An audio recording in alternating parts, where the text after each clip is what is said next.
Lesu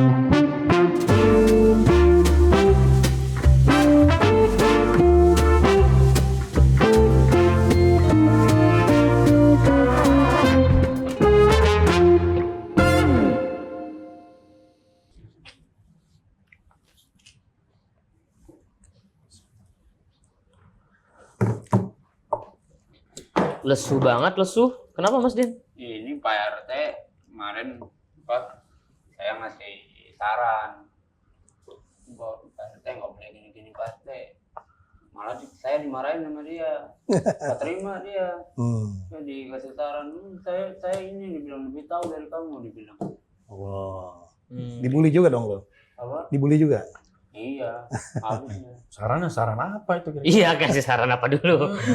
Biar kita dengar. Saran kayak ini Pak RT, kalau jalan tuh di aspal, jangan di semen doang, kayak gitu. Oh. Saya lebih tahu anggaran segini dia bilang. Ini nggak terima. Iya. Pernah jadi Pak RT, Pak Gatot? Ya pernah dicalonkan, cuma saya nggak mau karena saya sadar lah karena jadi pemimpin itu berat kan karena amanah kan. Siap. Kalau saya mengiyakan, terus ternyata saya nggak sanggup tadi melayani masyarakat kan jadi jatuhnya saya yang berdosa Pak Ustadz. Ya. Kan ada gajinya Pak Dirjen. Nah, Ya bukan soal gaji, kalau gaji kan tuh ya kalau dunia sih iya ya. Tapi pertanggungjawaban kita ke akhirat kan gimana? Nah. Betul nggak Pak Ustadz? betul. Tapi sebenarnya gaji apa operasional tuh loh? Kira-kira ya. Ada dua sebenarnya. Kalau sistem tuh sekarang ada operasional buat apa? Ya gaji termasuk ini buat RT sekarang dari kelurahan tuh ada lah tunjangan buat. Berarti hitungannya kalau untuk pemimpin itu gaji, bahasanya betul kata Pak Bukhari, gaji atau operasional bahasanya? Kalau bahasanya ya buat tunjangan buat ya RT ada buat. Kalau untuk pemimpin pada umumnya gitu Pak, kayak kepala desa atau apa, hitungannya gaji atau operasional istilahnya? Iya gaji pasti. Gaji ya bahasanya. Mas Din pernah jadi pemimpin apa Mas Din? Mungkin kelas. Pernah jadi ketua kelas? Oh, iya. Pasti nggak dihormati ya? Saya marahin ini ya. Masih kok gimana? Wah berarti lu otoriter juga dulu. Nah. Tapi itu kan kebenaran Pak. Iya, Kalau iya, kita iya. benar kan. Emang nggak gampang jadi pemimpin ya Pak Ustadz ya. Sekecil apapun emang nggak gampang. Betul, karena apalagi kalau pemimpin yang anti kritik, wah itu juga membuat akhirnya kan masyarakat juga yang orang yang dipimpinnya juga menjadi ini gimana sih? Ada suatu kebaikan tapi yang tadi misalkan Didin sampaikan, walaupun sebenarnya Didin ini bukan insinyur apa namanya yang bikin infrastruktur, tapi kan setidaknya sudah tahu ya Din ya. Anti Jangan kritik seperti plus apa. ketika salah nggak mau Iya, tahu iya. dirinya salah itu udah kacau. Betul. Padahal Pak Gatot sekelas Rasul Shallallahu Alaihi Wasallam waktu di Madinah, beliau pernah sedikit ingin memberi saran kepada penduduk Madinah untuk cara mengurus ini kurma. Beliau cari, harusnya saya lupa sarannya apa. Harusnya kamu ngurus kurmanya kayak gini dan lain sebagainya.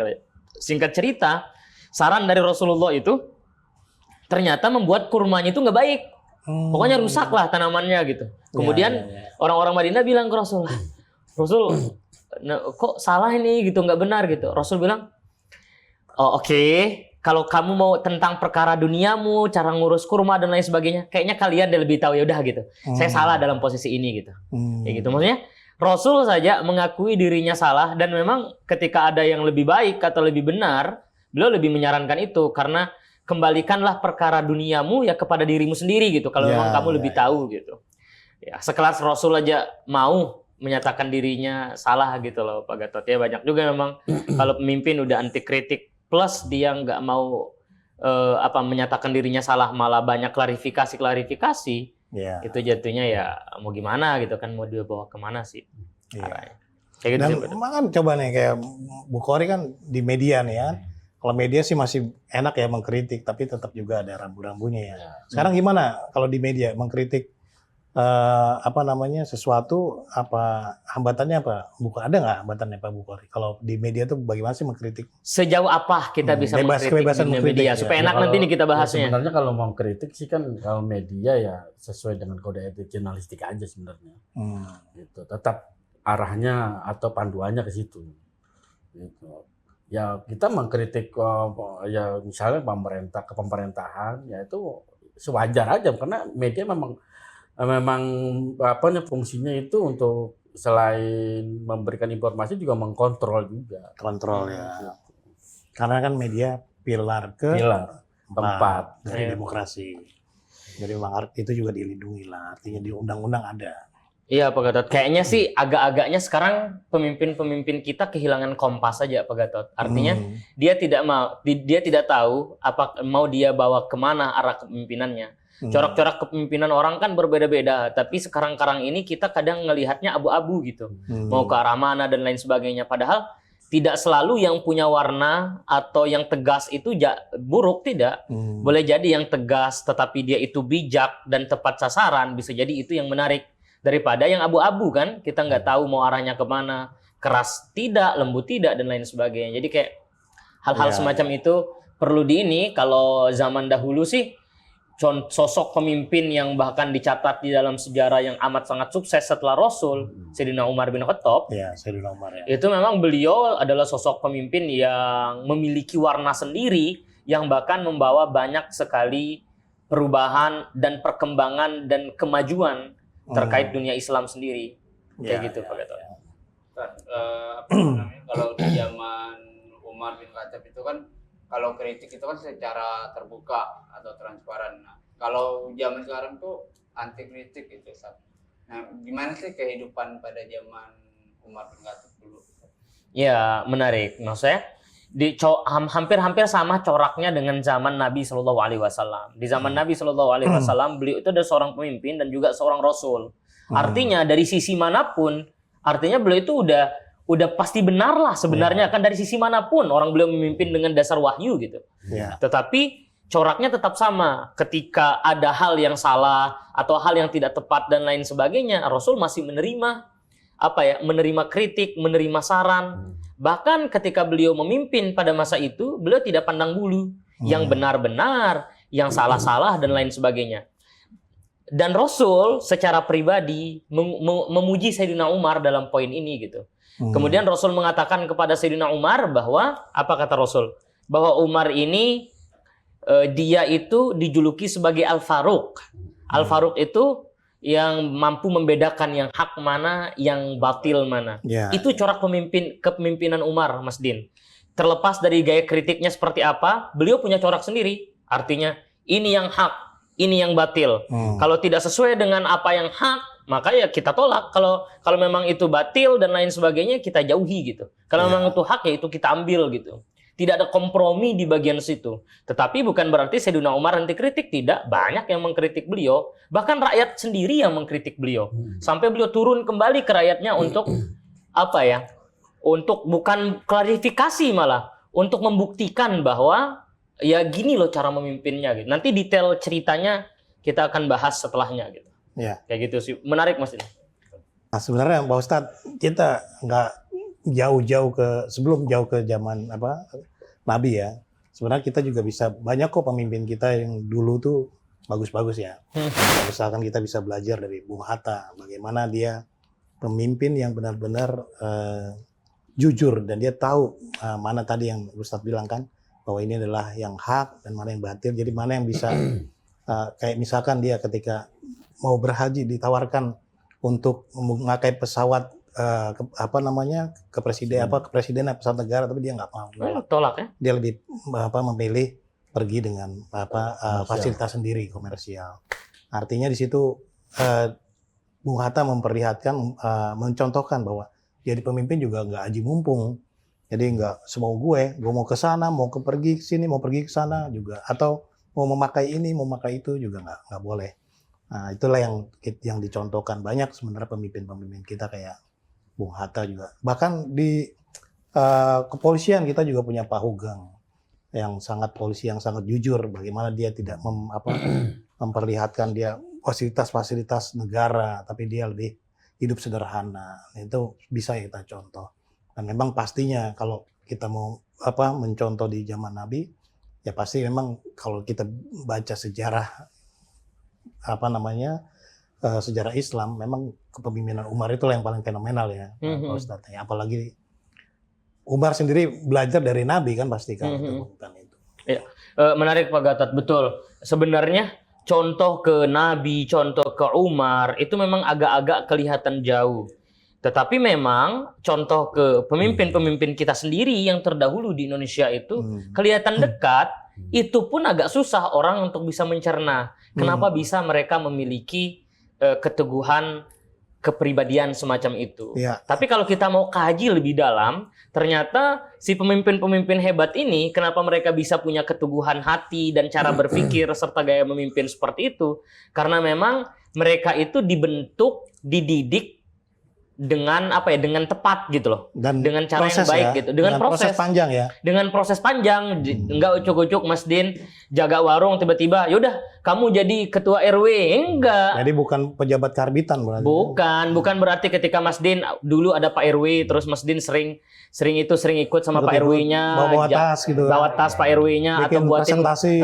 buat kopi Pak RW, terus besoknya tiba-tiba yaudah kamu jadi petugas di RW, ya nggak bisa. Jadi sekretaris RW ya. Ya, jadi sekretaris RW ya, nggak bisa. Kamu yang atur semua RT ini gitu, nggak bisa Mas Din. Sekarang kan banyak kan gitu ya kan. Doain terbaik tuh buat pemimpin. Kamu jadi komisaris. Nah kan mau saya nggak usah ke situ dulu Mas Din. Masa kita main di RT RW dulu, saya agak gemetar kalau ke arah sana. Jangan. Kacau ya Mas Din. Berat di sini, berat. Gitu. Udah komisaris aja. RT RW nih, RT RW dekat-dekat masjid aja kita ngobrol ya, jangan. Iya kan misalnya di masjid saja ada imam masjid, ada marbot. Tiba-tiba si marbot ini karena sering melayani si imam dan lain sebagainya, masa tiba-tiba si imam bilang, "Yaudah, mulai besok kamu jadi imam masjid sini." Ya kan nggak bisa. Juga, iya. Ya marbot ya tugasnya marbot gitu, butuh proses dia untuk menjadi imam, belajar dulu, apa dulu dan lain sebagainya. Betul. Nah, begitu pula Sayyidina Umar bin Khattab. Sayyidina Umar bukan ucuk-ucuk tiba-tiba jadi seorang pemimpin, itu dididik betul sama Rasul. Dan memang Rasul itu cara mendidik setiap sahabatnya itu berbeda-beda, terutama 4 sahabat utama ini. Terutama Sayyidina Umar. Jadi kan Sayyidina Umar sudah ditahu karakternya oleh Rasul sallallahu alaihi wasallam. Apa karakter Umar? Keras. Bukan keras saja, kejam. Dan kasar. Sayyidina Umar itu jujur sebelum Islam itu kasar betul Pak Gatot. Suka gebrak-gebrak meja. Suka gebrak-gebrak meja. Waduh. Bawa golok, Nah, semuanya pokoknya. bawa pedang. Iya, jangan. Tapi keras beneran kan? Ya, jangan lebih jauh lagi ya Pak Gatot, saya tolong. Kan Iya, pokoknya kasar betul Sayyidina Umar sebelum itu gitu. Semuanya dihantam oleh Sayyidina Umar. Kalau tidak ada yang sesuai dengan beliau habis sama Sayyidina Umar. Nah, bagaimana cara Rasul mendidik Sayyidina Umar? Rasul tidak pernah mendakwahi langsung Umar bin Khattab. Tidak pernah memaksa Umar bin Khattab. Bahkan tidak mau mengganggu Umar bin Khattab. Saking Rasul nggak mau berurusan dengan ini orang gitu kan. Tetapi memang ketika masuk Islam, Rasul sudah tahu kelemahan Umar itu adalah pada egonya. Umar itu egonya tinggi Mas Din. Kau ganggu egonya Umar, selesai urusan. Ya. Jadi ketika Sayyidina Umar datang ke Rasulullah, ketika sudah Islam nih, datang ke Sayyidina Rasulullah, "Ya Rasulullah, hartaku, semua yang dimiliki, anak-anakku, aku lebih mencintaimu daripada keluargaku, hartaku," kata Sayyidina Umar. Apa jawaban Rasulullah? "Belum Umar, kamu belum cinta kepadaku kalau kayak gitu." Terus gimana ya Rasulullah? Apa kata Rasulullah? "Kamu baru cinta kepadaku ketika kamu jauh lebih mencintaiku daripada hartamu, anak-anakmu, dan dirimu sendiri." Termasuk dia. Ego, ditekan egonya sama Rasul. Ya. Kalau kamu yang benar-benar cinta kepadaku katanya, kamu harus lebih mencintai aku daripada bahkan dirimu sendiri. Getar Umar kan. Waduh, gimana pula ini kan, karena egonya tinggi. Ya udah dididik terus sama Rasul sallallahu alaihi wasallam. Kemudian Rasul juga pernah bilang ke Sayyidina Umar, tidaklah sempurna keimanan seseorang kalau dia tidak mencintai orang lain sebagaimana dia mencintai dirinya sendiri dan lebih daripada itu. Itu cara Rasul mendidik Sayyidina Umar bin Khattab sesuai dengan karakter beliau. Nah, jadi lahirlah Sayyidina Umar yang jauh seperti itu gitu. Yang mana beliau itu sangat peduli dengan rakyatnya, yang mana beliau sangat peduli dengan orang sekitar karena egonya sudah dihapus. Artinya, seorang pemimpin memang dewasa ini corak orang pemimpin berbeda-beda. Ada yang seperti ini, ada yang seperti itu, ada yang percaya ini, percaya itu, baca buku ini, baca buku itu. Tapi yang pasti seorang pemimpin sudah harus menghilangkan egonya. Seperti yang dicontohkan oleh Pak Gatot tadi, seperti Bung Hatta, Pak Sugeng dan lain sebagainya. Mereka sudah tidak melihat dirinya sebagai pemimpin yang harus dilayani, tetapi mereka pelayan. Betul. Sayyidina Umar bin Khattab, Pak Gatot, ketika beliau menjabat, itu baju yang dipakai itu sering banyak tampalan. Ya, ya. Bukan apa-apa, bukan beliau tidak mampu. Beliau punya Baitul Mal. Sayyidina Umar bin Khattab pendiri Baitul Mal, Mas Din. Ya. Khalifah, bisa apapun yang dimiliki khalifah, nggak seperti presiden. Khalifah nggak ada yang berani rese lah. Siapa yang mau berani rese sama Sayyidina Umar? Nggak ada. Tetapi kenapa beliau seperti itu? Karena beliau awal mula dididik oleh Rasul itu adalah egonya itu benar-benar dihancurkan. Ya, ya. Jadi beliau tumbuh sebagai orang yang bukan untuk diri saya sendiri, tetapi beliau tumbuh untuk menjadi muslim, ya untuk bermanfaat bagi orang lain. Makanya ketika Sayyidina Umar diangkat menjadi pemimpin, menjadi khalifah, yang beliau ucapkan bukan alhamdulillah, yang beliau lakukan bukan sujud syukur. Sorry to say, yang beliau lakukan itu istighfar dan melakukan innalillahi wa inna ilaihi raji'un. Kenapa? Karena bagi beliau itu musibah, Pak Gatot. Bagi beliau itu bukan hal-hal yang besar. Karena ini Sayyidina Umar pernah mengatakan seperti ini. Wahai semua inilah, wahai rakyatku katanya. Berat jadi pemimpin itu. Andai kata di Irak sana ada keledai yang tergelincir, itu aku akan masuk neraka. Kenapa? Seharusnya aku menyelesaikan dan meratakan jalanan di Irak itu. Nah, jadi itulah salah satu kisahnya. Masih lebih panjang nih kisah yang tadi jalan tadi itu nyambung tuh. Ya, boleh. Jalan tadi PRT. Pak Ustadz, Siap.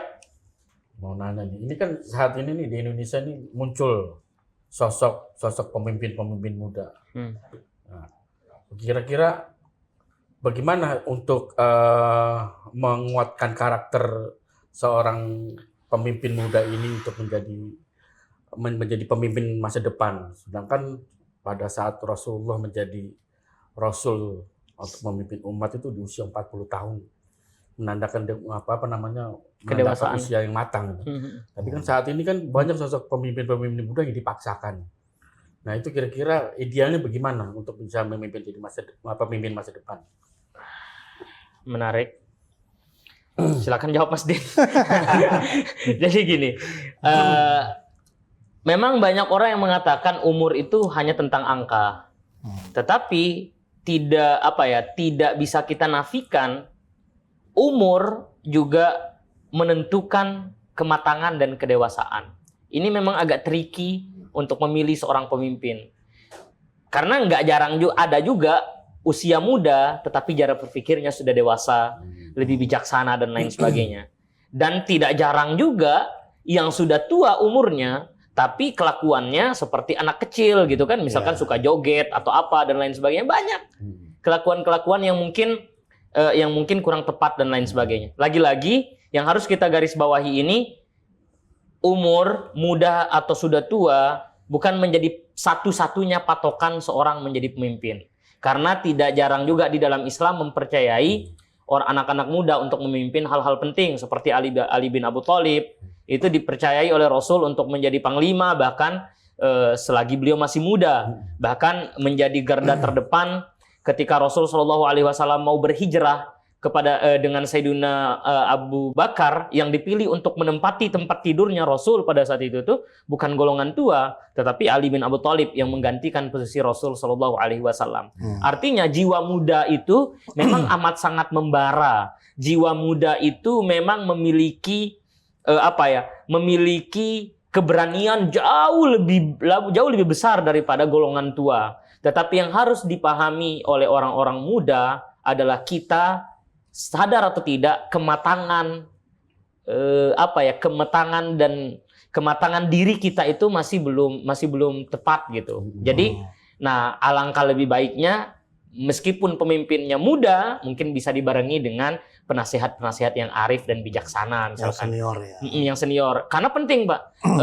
Tidak lepas seperti Kenapa menurut saya kemajuan Islam itu sangat luar biasa di zaman Sayyidina Rasulullah Shallallahu Alaihi Wasallam? Karena lengkap banget formasinya. Ibaratnya formasi ini formasi emas banget gitu. Rasul sebagai pemimpin, yang dituakan adalah Sayyidina Abu Bakar yang bijaksana, yang menjadi algojo di depan, yang siapapun datang dihantam ada Sayyidina Umar bin Khattab. Mimpin itu butuh duit. Ada Utsman bin Affan. Itu duitnya berlimpah ruah.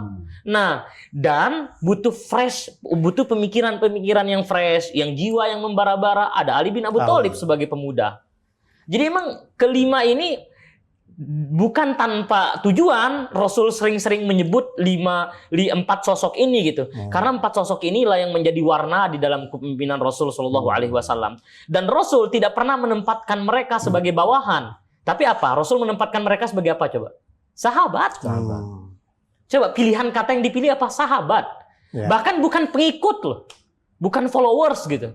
Tapi beliau bukan followers. Beliau menggunakan istilah sahabat, bukan bawahan. Sayyidina Umar As-Siddiq, Umar bin Khattab Al-Faruq, Babul Ilmi, Utsman bin Affan Dzunurain, sahabat.